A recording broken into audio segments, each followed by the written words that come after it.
Holy moly, when I said this is the biggest news day yet, I wasn't kidding. This is about the election. New evidence has been found on the 2020 election about China's involvement, just released by Kash Patel. We, of course, are going to be cautious about our claims about it. I don't want to get in trouble with YouTube. I also don't want to get ahead of this because I've been asking, where are the facts? Where is the evidence? And we're going to get into it now. This is one of the first times I've addressed this in 4 years on this show. So welcome to Doug in Exile. Thank you guys for watching. Let's get to the story. Here we go. So it all started here on this post that I saw. This just dropped last night. Breaking: FBI Director Kash Patel, bombshell. China mass-produced fake IDs to stuff 2020 ballot box for Biden, and the FBI buried it. That's official state release by Kash Patel. Patel just handed Senate hawk Chuck Grassley an August 2020 intel report detailing a CCP, that's the Communist Chinese Party, scheme to turn out fake U.S. driver's licenses so Chinese nationals could cast phony mail-in ballots for Biden. So that's not proof yet, guys. That's just proof that there's an investigation going on. That's the claim of what the FBI was looking at. Quote, the CCP planned to manufacture fake licenses and ship them into the United States for the purpose of facilitating fraudulent mail-in ballots, Patel said, adding the allegations were substantiated, abruptly recalled, and then never disclosed. Customs and Border Protection had already seized nearly 20,000 counterfeit IDs, yet then Director Chris Wray testified there was no foreign interference. Translation: the Bureau sat on proof China was gaming the election while America was told to move along. Grassley's committee now has the goods. Time for subpoenas, accountability, and answers on who ordered the cover-up. This is going to point straight back to Joe Biden and Christopher Wray and Merrick Garland. So this is the FBI located the documents detailing alarming allegations. This is FBI Congress intel on alleged Chinese plot to create fake mail-in ballots. Now, this is huge because this was the entire argument for the last 4 years was, hey, there was no evidence. And even I believe there has been no viable hardcore evidence produced yet. Why do I say that? I'm looking for who did it. I want a name. No one has the email directly connecting anyone yet. This is the first solid evidence we have, and I'm happy it's coming out. You know, the truth will eventually come out. So this is what I was looking for. But for years, they were calling Trump an election denier. And if we believe there was something funky about the 2020 election, we were called election deniers. Well, maybe we just knew something smelled bad. Nothing added up about that Biden election. Here's breaking: the FBI documents which reveal the CCP produced fake U.S. driver's licenses to skew the 2020 election with fake mail-in ballots for Joe Biden. FBI Director Kash Patel handed over the documents to Chuck Grassley. So game on. Meanwhile, look, we're going to take you back. This is FBI Director Chris Wray in September of 2020 when asked about foreign interference in the election. That was just before the election in 2020. And he said, Russia may be interfering to denigrate Joe Biden. So that was always a lie. We found out that maybe they might have bought a few Facebook ads, but there was no evidence of this.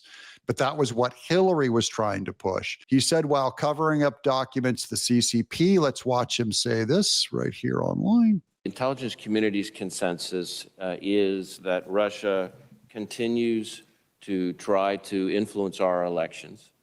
That's the intelligence community. By the way, even though they're Trump's intelligence community, they're mostly Democrats. We had the problem was inside of our intelligence community. They were super woke. This is what I'm talking about on what is fishy. So this is, I asked Grok to bring up this here. This chart. This is Romney and Obama. This is the number of votes, okay, in 2012. And then here's Clinton, Trump in 2016, where Trump won, though he didn't get the majority of votes, right? Clinton got the majority, but because of our states, Trump won. Here's 2020, and this guy says, what the heck is this? This is the Biden votes. Look at this spike, 81 million votes. That's about, I think he got around 8 to 10 million more votes than Trump. So you'd think, okay, look, that's a ton of Democrat votes suddenly to show up. Look how big that blue line. That means Biden was almost twice as popular as Obama. Does that make sense in 2020? And then Harris, the votes all vanish again in 2024. And so Trump won with not as many votes as he had before. But where did all these voters, these blue voters, go? And that's what never made sense, was the blue voters for Biden. No one can say where they went. Again, you guys know I don't believe in conspiracies, but it needs to be investigated. And I'm happy to be part of it. And I will continue to report on this anytime there is solid evidential news. Because remember, even on the right, the MAGA side was going after Dominion voting machines and going after Venezuela, Mike Lindell and all that. And maybe there's something to that. I'm only saying no one came out and said it was China. It was China. They manufactured fake driver's licenses to do the mail-in ballots. This is the first time I've seen a complete spell out of that scam. So now here's Grok. I asked it to do a commentary on it. The image post showing the dramatic increase in Biden's 2020 vote count compared to historical Democrat turnout aligns with a 69% pre-election day voting rate in 2020, driven by COVID-19 induced surge in mail-in ballots. Now, China knew that we were under COVID restrictions. They knew the mail-in ballots, that the states allowed for late voting, allowed for no matching signatures to go, hey, this is COVID. We can't expect people to show up during an election. So though no peer-reviewed study has confirmed widespread fraud, despite claims. The reason why you would not have widespread fraud to even investigate the evidence is because our FBI shut it down. They cut off the evidence. That's why we didn't have access to it. And that's why this is so significant. All these documents are going to be released in the public now. The investigation from 2020 is going to be released now to the public. Right now, it's just out to Grassley. It'll eventually get out to the rest of us. And by the way, it could still be a nothing burger, okay? I'm not going to get ahead of this thing. Could be a nothing burger, but man, sure sounds like something was covered up. Election data from 2020 U.S. presidential race indicates Biden received 81 million votes, a 15% jump over Clinton's 2016 total, which skeptics attribute to irregularities. However, a 2021 MIT study found no statistical evidence of significant vote manipulation in key states. And I remain open to that, guys. Post-election audits in states like Georgia and Arizona certified, refuted fraud allegations, yet the 2020 vote count disparity continues to fuel debate, with Trump's 2024 win amplifying retrospective distrust in prior results. So this is one that didn't go away, and I'm fine with that. I attributed Biden's spikes to just the internet being a peak popular and media peak popular in terrifying people about Trump and in pumping up Biden as normal.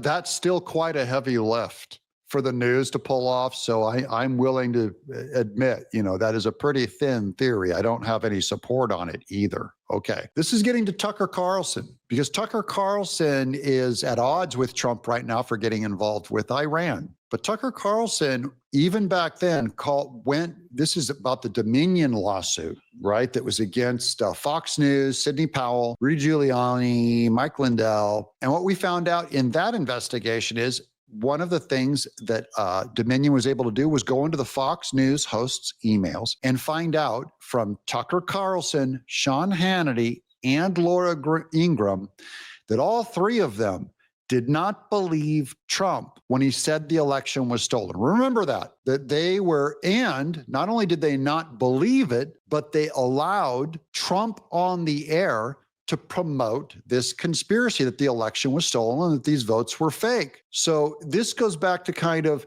how does Laura Ingraham and Sean Hannity and Tucker Carlson get a pass? Well, that's why Fox News was fined. I don't know if it was $1 billion or whatever, was because they had proof that their own newsmakers didn't believe Trump. Okay? Just so you know, these people all threw Trump and this whole idea under the bus. Maybe they were just going on, the expert opinion at the time. But this is what Tucker actually said, according to the legal documents. Maria Bartiromo, in addition to promoting lies about Dominion opinion. The sender claimed that Justice Scalia was purposefully killed after January 6th, this is of 2021, trying to thread the needle between the truth and pressure from his viewers and sponsors became more difficult. Late January 6th, Tucker Carlson texted with Pfeiffer that Trump is a, quote, demonic force, a destroyer, but he's not going to destroy us. So that's back when Tucker was afraid that Trump was going to destroy Fox or the opinion makers by coming up with this giant election conspiracy theory when he had Jenna Ellis, Sidney Powell, and Rudy Giuliani on his side, coming out and making statements that this vote. And so it became a big taboo to say that you thought the election was stolen. Remember, this also led to January 6th because Trump had so much trouble with it that he thought, we covered this too, that Mike Pence could go with the alternate electors, and Mike Pence eventually did not. And later in that, Fani Willis, when Sidney Powell and Jenna Ellis took the plea deal, Jenna Ellis had said that Trump stayed in the White House and was intending to stay past January 19th. When Biden would be inaugurated on the 20th. So that was something that he said in private to her that I just watched that eyewitness testimony yesterday. So, you know, I'm a Christian, so I believe in God. And I'm just saying that God had his own way. I think he knew in hindsight that though it was wrong that Trump lost that election, clearly you can see good has come from it, because if Trump won that election in 20, he'd be out of office right now. And the Democrats right now would be running him through all of those lawsuits, and he'd probably be going to jail with a Kamala Harris president or who knows what. Okay, now, here's libs of TikTok going after all of the fake news that denied the China thing. Hi, NBC News. When will you retract this and apologize to President Trump? This is NBC News back in the day said, Trump said China helped Biden get elected. That lie is something we're all paying for now. It should go without saying that manufacturing false allegations against foreign states to score domestic political points is not just wrong, but exceedingly dangerous. And come to find out, NBC was the dangerous one. Trump probably had access to that intel that Kash Patel is now releasing. As president, he would have known about it in 2020 before he lost that election to Biden, what they were investigating, and he's wondering why it got buried. Here's more from MSNBC, which also owes Trump an apology. Here's MSNBC. When will you retract this and issue Trump an apology? Trump's lie about Chinese election interference is debunked. Its effects still linger, says MSNBC. China didn't work to get Joe Biden elected, no matter what Trump said during the 2020 campaign. Okay, here's Sidney Powell, who filed 4 lawsuits against the overthrow of the United States government. She's vindicated. Kash Patel's turned over Congress an intelligence report raising concerns that the Chinese Communist Party mass-produced fake U.S. driver's licenses to carry out the overthrow of the United States. Sidney Powell said, we know there were hundreds of thousands of fraudulent ballots imported into the country from China. We have video coming across the border from Mexico. Now, that's her claim. Again, I'm not getting into this. I'm only saying this opens that back up. Meanwhile, here's timely reminder that Timothy Thibault, the guy who fraudulently shut down the Hunter Biden investigation by falsely labeling the laptop as Russian disinformation, was also in charge of investigating the election fraud in 2020. So this is the guy. He talks about his role in the election fraud, and he denied it. This is back from October of 2020, just so we can remember who did what. These names, they're going to get subpoenaed, and it's going to come out, guys. Here's breaking news. FBI Director Kash Patel provided Congress with a declassified August 2020 intelligence report claiming China mass-produced fake U.S. driver's licenses. The report was unverified, not fully investigated, and recalled around the same time FBI Director Chris Wray testified no known foreign interference plots existed before Biden's victory over Trump per official. So he lied under oath. And then finally, this one's posted by Sidney Powell on Twitter. Attorney, author, and gladiator is her, she has herself listed as. She says, hell yes to this. Are you surprised it's only 12? Breaking over 12 sitting U.S. senators right now are under criminal investigation for foreign lobbying kickbacks. Should they be forced to resign immediately? Sidney Powell says yes, yes. So maybe the Kraken is back. I'm not starting a conspiracy. I'm not getting ahead of this thing. I'm only telling you guys, I'm going to report as evidence on this comes out. I think it's compelling. I think it's clear, it's documented. This may be a big nothing burger. I'll let you know if it is. What do you guys think in the comments below? Will the Kraken be vindicated? I'm Doug in Exile.